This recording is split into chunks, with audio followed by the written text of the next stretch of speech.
যে বলছে যে তোমার স্বামীকে সন্তানকে যদি বাঁচাতে চাও আমার সাথে রাত্রে শুতে হবে, যার গোফের রেখা ওঠেনি, সে একটা কাকিমা বয়সী লোক, ওদের তো মাকেও বিয়ে করে, ওদের ছেলেকেও মানে বোনকেও বিয়ে করতে পারে, আবার তালাক দিলে হালালা শ্বশুর বৌমাও হতে পারে, সে ওদের মধ্যে থাকতে পারে। কিন্তু আমাদের মা কাকিমা বলছে আপনার সন্তান স্বামীকে বাঁচাতে গেলে আমার সাথে রাতেরবেলা শুতে হবে। ওর হাত ওর মুখ আমি নপুংসক মতো করে দেওয়ার ক্ষমতা রাখি আমরা হিন্দু সনাতনীরা। নমস্কার দর্শক বন্ধু, আজকে আমরা পেয়ে গেছি বিজেপির নেতা উজ্জ্বল সেন মহাশয়কে। উজ্জ্বলবাবু, আপনাকে স্বাগত জানাই উচিত কথায়। নমস্কার।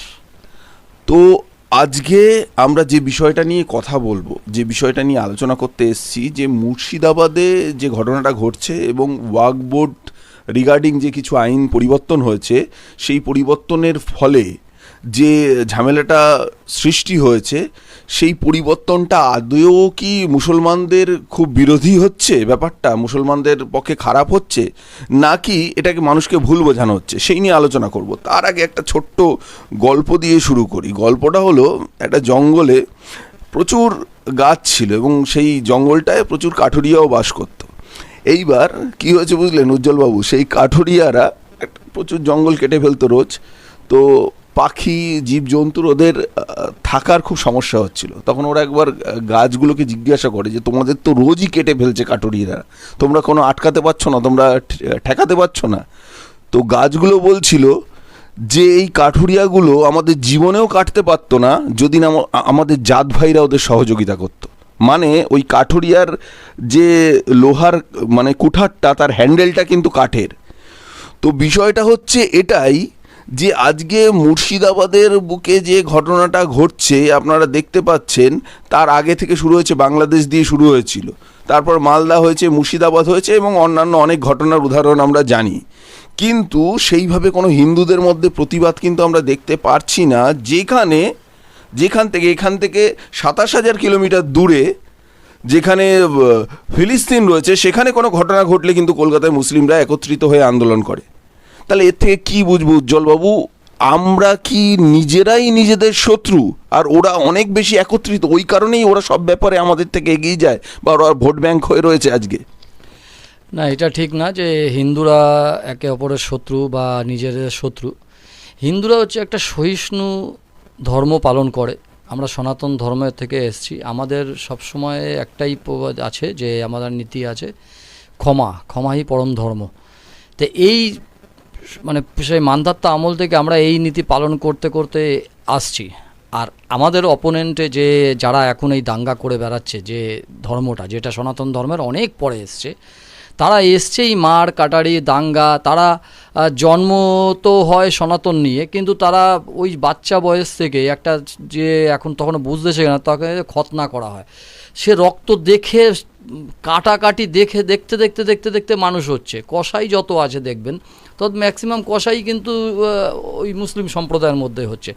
তাদের মাদ্রাসার মধ্যে আমরা যখন স্কুলে অ আ ক খ শিখতে যাচ্ছি, আমরা আমাদের শিখছি কি নেতাজি আমাদের আইডিওলজিস্ট, এইসব শিখছি। আর ওরা শিখছে অন্য কিছু। ওরা শিখছে যে হিন্দুর বিরোধিতা কিভাবে করতে হবে, কীভাবে কাটতে হবে, জেহাদি কিভাবে করতে হবে। এই যে আইডিওলজিটার মধ্যে পরিবর্তন। হিন্দুর আইডিওলজিটা হচ্ছে স্বামী বিবেকানন্দকে আইডিওলজি মানি, আর ওরা আইডিওলজি মানে হচ্ছে যে কাশবের মতন আইডিওলজির ডিফারেন্স। কিন্তু এখন হিন্দু সনাতনরা অনেক ম্যাচিওর্ড এবং বুঝতে আরও ভেবেছে যে আইডিওলজি নীতি আমাদের কাছে থাকবে, কিন্তু আমাদের একত্রিত হতে হবে।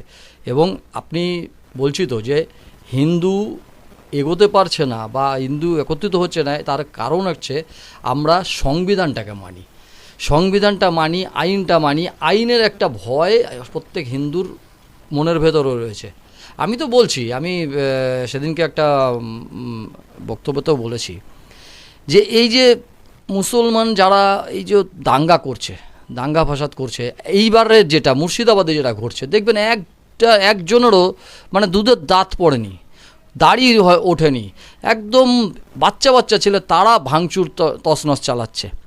আমাদের কি সনাতনের যারা আছে, সনাতনী হিন্দুরা আছে, তারাই করতে পারে না? কিন্তু তারা কি হচ্ছে, আইনটাকে মেনে চলে এবং ভয় আছে যে ওরা করছে, ওদেরকে আটকাবে না।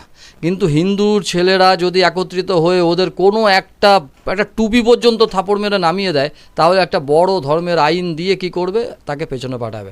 আমি আজকের সরকারকে বলছি, তো আপনার মাধ্যম দিয়ে আমি সরকারকে বলতে চাইছি, আমরা আপনাদের পুলিশ সরাতে হবে না, আপনারা পুলিশ দিয়ে আটকাচ্ছেন, তো আপনি একটা মেমোরেন্ডাম বা নোটিশ করুন যে ঠিক আছে, হিন্দুরা যদি আত্মরক্ষার্থে বা যদি তার পরিপ্রেক্ষিতে যদি কিছু করে, তাহলে তাকে কোনো আইনে অ্যারেস্ট করা হবে না। আমরা লিখে দেবো, হিন্দু সনাতন যারা সন্তান আছি, আমরা লিখে দেবো যে আমাদের মৃত্যুর জন্য আমরা নিজেরা দায়ী।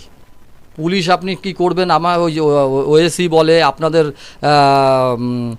ওই এমএলএটা হুমায়ুন কবির বলে যে পুলিশের জন্য আটকে আছে অনেক কিছু।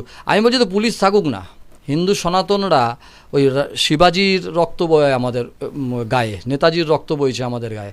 আমরা প্রত্যেকে বলে দিচ্ছি, আমরা লিখে দেবো যে আমাদের মৃত্যুর জন্য দায়ী না, কিন্তু আমরা বুঝিয়ে দেবো ভারতবর্ষটা আমাদের, পশ্চিমবঙ্গটা আমাদের, ওপার বাংলা থেকে আমাদের বাপ ঠাকুরদা যারা এসছিল, যারা এপারে এসছে, আমাদের আর কোথাও যাওয়ার জায়গা না, আমরা এখানেরটা আমরা বুঝে নেবো। আর এই রোহিঙ্গা দিয়ে, যেসব রোহিঙ্গাগুলো ঢুকেছে তাদেরকে দিয়ে যেভাবে মুর্শিদাবাদে করছে, আমার বুক ফেটে যায়।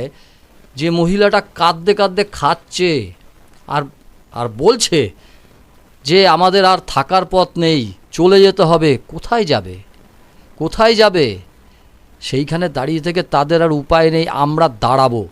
কিন্তু একটু আমি বলে দিচ্ছি, মমতা ব্যানার্জি এবং অভিষেক ব্যানার্জি অন্য রাজ্যে পুলিশের গাড়ি জ্বালিয়ে দিলে বলে দাঁড়িয়ে থেকে যে কপালে নাকি গুলি করে দিত ও থাকলে। হ্যাঁ, আমি তাকে বলতে চাই, এখন কি আপনার গলার শ্বাস আটকে গেছে?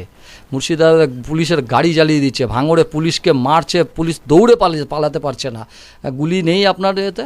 এটাই হচ্ছে উত্তরপ্রদেশ বিজেপি শাসিত রাজ্য আর পশ্চিমবঙ্গের পার্থক্য। তাই বলেই একটাই জিনিসই, পুলিশ দাঁড়িয়ে থাকুক। পুলিশ যেমন ওদের জন্য নিরপেক্ষ ভূমিকা পালন করছে, ওরা যা খুশি করছে, ও চুপচাপ দাঁড়িয়ে আছে, আমরাও বুঝে নেব। আপনারা দাঁড়িয়ে থাকুন, আমাদের জন্য আপনার কোনো কেস করতে হবে না। আমরা মরে গেলে আমাদের বাবা মা যাবে না আপনার আন্দোলন করতে বা আপনাকে আওয়াজ তুলতে যে আমার ছেলে কী করে মরলো। আমরা আমাদেরটা বুঝে নেব। শুধু আমাদের ছেলে ধরা পড়লে কেস যদি দেবেন না, আপনি শুধু একবার বলুন, বড় বড় কেস দিয়ে বছরের পর বছর যে কিছু করে না, গাঁজা কেস দিচ্ছেন, পেন্সিডিল কেস দিচ্ছেন, সব কিছু কেস দিচ্ছেন, এই কেস দেওয়া বন্ধ করে দেন। দেখুন কত হিন্দু সনাতন বেরোয়, আর ওই মোল্লা যারা টুপি পরে, ওই বাচ্চা ছেলেরা মুখ দিয়ে অশ্রাব্য গালিগালাজ করতে করতে যাচ্ছে, মহিলাদেরকে মানে বলতে মুখে ভাষা বাঁধে, যে বলছে যে তোমার স্বামীকে, সন্তানকে যদি বাঁচাতে চাও, আমার সাথে রাত্রে শুতে হবে। যার গোফের রেখা ওঠেনি, সে একটা কাকিমা বয়সী লোক, ওদের তো মাকেও বিয়ে করে, ওদের ছেলেকেও মানে বোনকেও বিয়ে করতে পারে, আবার তালাক দিলে হালালা শ্বশুর বৌমাও হতে পারে, সে ওদের মধ্যে থাকতে পারে। কিন্তু আমাদের মা কাকিমা বলছে আপনার সন্তান স্বামীকে বাঁচাতে গেলে আমার সাথে রাতেরবেলা শুতে হবে। ওর হাত, ওর মুখ আমি নপুংসক মতো করে দেওয়ার ক্ষমতা রাখি আমরা হিন্দু সনাতনীরা। কিন্তু সংবিধান মাঝখানে দাঁড়িয়ে গেছে, আর সহিষ্ণুতা দাঁড়িয়ে গিয়ে আমাদের আজকের পরিস্থিতি এই হয়েছে। ঠিক আছে, এই সহিষ্ণুতাটা বলতে আপনি অনেকবার সহিষ্ণু শব্দটা ব্যবহার করলেন। এই সহিষ্ণু ব্যাপারটা হতে কি কোথাও একটা কাপুরুষতার জায়গায় চলে গেছে? দেখুন, আমাদের ধর্মে, আপনি ধর্ম নিয়ে চর্চাও করেছেন, বা যারা বেসিক্যালি ভারতীয় জনতা পার্টি করে, প্রত্যেকেই হিন্দু ধর্ম নিয়ে চর্চা করে, আলোচনা করে। এবার মহাভারত, রামায়ণ, আমাদের ধর্মগ্রন্থগুলো যদি দেখেন, বা আমাদের যদি বৈদিক শিক্ষাটা দেখেন, সেখানে কিন্তু গুরুকুল কালচার ছিল, সেখানে শাস্ত্রের পাশাপাশি শস্ত্র শিক্ষাও দিয়েছে। এই দীর্ঘদিন ধরে এই শাস্ত্র শিক্ষা দিচ্ছে, কিন্তু শস্ত্র শিক্ষা দেওয়া হচ্ছে না। আর আমাদের ধর্মের যে আমরা অন্যায়ের বিরুদ্ধে প্রতিবাদ করতে পারি, লড়াই করতে পারি, যেটা আমাদের শ্রীকৃষ্ণ শিখিয়েছে, ভগবান রামচন্দ্র শিখিয়েছে, সেই জায়গাটাকে দীর্ঘদিন পলিটিক্যাল ইন্টেনশনের জন্য বিভিন্ন বামপন্থী ডানপন্থী দলগুলোকে, এই হিন্দু সমাজকে ভুলিয়ে দেওয়ার চেষ্টা করেছে। কি বলবেন এই বিষয়ে? দেখুন, এই বিষয়ে আমি আমাদের পূর্বপুরুষদেরও দোষ দেবো, বর্তমান যে সরকার আছে আমি তারও দোষ দেবো, পূর্বপুরুষদের দোষ দেবো এই একটাই কারণে, গুরুকুলে শুধু পড়াশোনা শিখিয়েছে, হিংসা শেখায়নি। ওদের মতন যদি আমাদেরও হিংসা শিখিয়ে দিত যে মারতে হবে, ধরতে হবে, কাটতে হবে, এগুলো শেখায়নি, আমাদের মানুষ করেছে। যার জন্য মানুষ করেছে বলে ভারতের ম্যাক্সিমাম হিন্দু আপনারা প্রত্যেকটা দেশের উঁচু উঁচু জায়গাতে বসে আছে, এটা আমাদের গর্বিত। আর একটা মুসলিম আজকে মানে কোনো মুসলমান বিদেশের মাটিতে পা রাখলে তার জামা প্যান্ট খুলিয়ে তাকে চেক করে তাকে ঢোকায়। কি টাইটেল? মৌলানা। টাইটেল কি? মোহাম্মদ। টাইটেল খান। এই যেই ইমিগ্রেশনে দেখে তখন তার নাঙ্গা করে তাকে ইয়ে করে, আর সেখানে যদি কোনো একটা হিন্দুর টাইটেল দেখে তাকে সম্মানের সাথে তাকে নিয়ে যায়। এটাই আমাদের গুরুকুলের শিক্ষাতে হয়েছে। কিন্তু আমি বর্তমান কেন্দ্রীয় সরকারকেও আমি একটা পোস্ট হোল্ড করি এবং একটা জায়গা আমি বিলং করি, তারপরেও আমি প্রথম কথা হচ্ছে আমার ফার্স্ট কথা, আমি হিন্দু। আমি সত্যি কথা বলতে মুসলিমদের আমি আব্দুল কালাম বাদ দিয়ে বা এরকম যারা আছে তাদেরকে বাদ দিয়ে আমি মুসলিম মোল্লাটা যা করছে, এই সন্ত্রাসবাদীর তকমা লাগে গেছে। কিন্তু এদের মধ্যে থেকে হুমায়ুন কবিরের আমি একটা পয়েন্ট আমি উদ্ধৃত করছি, তাকে আমি সাপোর্ট করি একটা পয়েন্টে। সে বলেছিল আমি আগে মুসলিম তারপর আমি টিএমসি। এই কথাটাকে আমি অ্যাপ্রিসিয়েট করি। কিন্তু আমাদের হিন্দুরা এত মিনমিনে হয়ে গেছে, এত সহিষ্ণু, ওই যে বললাম এত সহিষ্ণুর জল খেয়ে নিয়েছি আমরা, যে সেটা আমরা বলতে পারি না। তা আমি বলছি আমি আগে হিন্দু, আমরা কি পার্টি করছি সেটা না। আমি বর্তমান কেন্দ্র সরকারকেও বলবো, ওয়াকআপ বিল পাস করার আগে এইটা পাস করিয়ে দিক, পাস করানো উচিত যে প্রত্যেক হিন্দুর ঘরে মুসলিমদের মতন অস্ত্র রাখার একটা আইন পাস করিয়ে দিক। তারপরে ওই মুসলিমরাও জানে যে হিন্দুদের কাছে অস্ত্র থাকে না, হিন্দুদের কাছে অস্ত্র থাকলে পুলিশ তাদের অস্ত্র আইনে কেস দেবে, আর ওই মুসলিমদের কাছে বোমা, বারুদ, বড় বড় সোর্ড, হোজালি, তরোয়াল সব কিছু থাকলেও ওদের কেস নেই। রামনবমীতে সোর্ড নিয়ে বেরোলে পুলিশ তাকে ওই দিনকে কেস দেয় না, কিন্তু পরে ঠিক কেস দিয়ে দেয়। আর মুসলিমদের তার জন্য এই আইনটাকে আগে পাস করানো উচিত। তারপরে দেখব এই মুসলিমরা, এই যে মানে 12-14 বছরের ছেলেরা যেসব দৌড়ে বেড়াচ্ছে, তারা কতটা দৌড়াতে পারে। কিন্তু ওস্তাদের মার শেষ রাতে, মানে বলতে চাই যে মুসলিম সম্প্রদায় বাংলাদেশ নিয়ে বলতে বলতে বাংলাদেশিরা কেন বলেছিল, আপনার মাধ্যম দিয়ে বোঝা, বাংলাদেশিরা কি করে বলেছিল যে 4 দিনের মধ্যে কলকাতা দখল করে নেবে? কেন বলেছিল? ওদের নারীর সাথে আত্মার সব কিছু টান আছে। ওদের এই পশ্চিমবঙ্গের সাথে, পশ্চিমবঙ্গের মমতা ব্যানার্জির সাথে ওদের সাথে সব সময় টাই আপ আছে। জানে যে ওখান থেকে যদি আওয়াজ দেওয়া হয়, ওরা আসার আগেই কী করে পশ্চিমবঙ্গ দখল হয়ে যাবে, কারণ পশ্চিমবঙ্গের মুসলিমরা ওদের আওয়াজেই সাড়া দেবে। তার মানে যারা একটা এই বৃহত্তর বাংলাদেশ করার একটা ইন্টেনশন, যেটা দীর্ঘদিন আগে থেকে শোনা যাচ্ছিল যে বৃহত্তর বাংলাদেশের একটা ম্যাপ ওরা তৈরি করেছিল, যে বাংলা, বিহার, উড়িষ্যা নিয়ে, যেমন সিরাজদৌল্লার আমলে যে মানে অবিভক্ত ভারতবর্ষের যে পার্টটা ছিল বাংলা, বিহার, উড়িষ্যায় সিরাজদৌল্লা শাসন করত, তো সেটাকেই বাংলাদেশ আবার চেষ্টা করছে যে এই পার্টটাকে নেওয়ার, প্লাস ওই 7 সিস্টার যেটা আমাদের নর্থ ইস্টের ওই পার্টটাকে ডিস্টার্ব করার তো চেষ্টা করছেই। তো আপনি কি এর মধ্যে কোনো বাংলাদেশের কোনো ষড়যন্ত্র কি খুঁজে পাচ্ছেন? দেখুন, হিসাব পরিষ্কার আছে। স্বরাষ্ট্রমন্ত্রী অমিত শাহ থেকে কংগ্রেস আমলেও যখন কংগ্রেস আমলের শেষের দিক থেকে যখন ফেন্সিং দেওয়া শুরু হচ্ছিল বর্ডারে, তারপরের থেকে বিজেপি সরকার আসলো, ফেন্সিং দেওয়া, প্রত্যেক জায়গায় ফেন্সিং দেওয়া রেডি। পশ্চিমবঙ্গে কেন ফেন্সিং দেওয়ার জন্য মুর্শিদাবাদ, মালদায় জায়গা দিচ্ছে না? বারবার তো লোকসভায় আওয়াজ তুলছে যে ওখানে জমি দেওয়া হচ্ছে না বলে তার কাটার বেড়াটা দেওয়া হচ্ছে না। কি কারণ, কোন স্বার্থ আছে? আজকে একটা ভাইয়ে ভাইয়ে ঝামেলা হলেও আমি বাংলাদেশকে এখনও বলছি যে বাংলাদেশ আমার ধরুন ভাই, পার্শ্ববর্তী দেশ। তারপরেও যখনই ঝামেলা হয় দেখবেন প্রতিদিন 2 ভাইয়ের মধ্যে ঝামেলা হচ্ছে থেকে মধ্যে যদি একটা বড় পাঁচিল তুলে দেওয়া হয়, দেখবেন ঝামেলা কিন্তু অর্ধেক শেষ হয়ে যাবে। সেইখানে দাঁড়িয়ে থেকে যদি তার কাটার বেড়াটায় দেওয়া হয়, সীমান্তটা বরণ করে দেওয়া হয়, তাহলে দেখবেন অর্ধেক ঝামেলাই শেষ। বাংলাদেশের যিনি মেজর ছিলেন, তার নামটা ঠিক বলতে পারছি না, তিনি কিন্তু সত্যি সতের সাথে একবার তার দেশেই বলছে আচ্ছা আমি আপনাদের, মানে ও তার জনগণের উদ্দেশ্যে বলছে আচ্ছা বাংলাদেশের বর্ডার পার করে ভারতীয়রা কি এসে আমাদের এই যত স্মাগলিং করে তারা কি এসে করে দিয়ে যায়? তাদের না, মানে উনি বলছে আমার অনেক দিনের স্বাদ ছিল যে একটা ভারতীয় যদি বর্ডার পার করতে আমি চোরাক পথে আমি তাকে গুলি করে মারবো, এটা আমার মনের স্বাদ। কিন্তু তার 20 বছরের জবে বলছে, তার 20 বছরের জবে সে এই স্বাদ পূরণ করতে পারলো না। কেন? কারণ ভারতীয়রা জানে যে আমার বর্ডার এতটা, আমার ওপাশে যাওয়াটা অপরাধ, কিন্তু বাংলাদেশিরা জানে না যে ওদের অপরাধ। কিন্তু বাংলাদেশিরা অবাধে আসা যাওয়া করছে, এই দেশের ইকোনমিক্স অনেকটা, অর্থনীতি অনেকটা চাঙ্গা হয়ে আছে এই রকম চোরা কারবারিদের জন্য। গরু পাচার হচ্ছে, গরু চোর হচ্ছে, তাই ফেন্সিংটা দিলেও কিন্তু ওইটা বসে হয়ে যায়, কিন্তু ওটা দেবে না। ওইটা না দেওয়ার ফলে বোঝাই যাচ্ছে যখনই কোনো পশ্চিমবঙ্গকে পশ্চিম বাংলাদেশে পরিণত করার যে বড় প্ল্যানিং হয়েছে, ইউনুস বলছে এবং ওইখানকার যারা ছাপোষা নেতারা বলে যাচ্ছে, তাদের চিন্তাধারা অনেকটা দূর।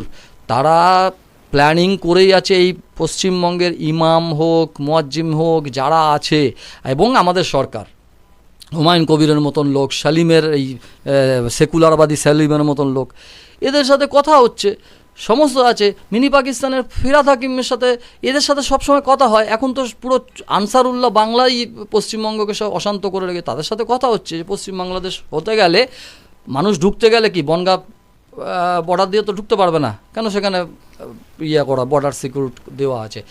এই যে মালদা মুর্শিদাবাদের অগুন্ত কয়েক কিলোমিটার জায়গা ফাঁকা রয়েছে, সব বাংলাদেশি মুসলিম সব রোহিঙ্গাদের এখান দিয়ে ঢোকানো হবে, পশ্চিমবঙ্গে আক্রমণ হবে, আবার কি হবে? রাতের অন্ধকারে তারা আবার বাংলাদেশে চলে যাবে, কেউ কিছু ধরতেই পারবে না। তার হিন্দুরা এখান থেকে আস্তে আস্তে নিঃশেষ করে দেবে।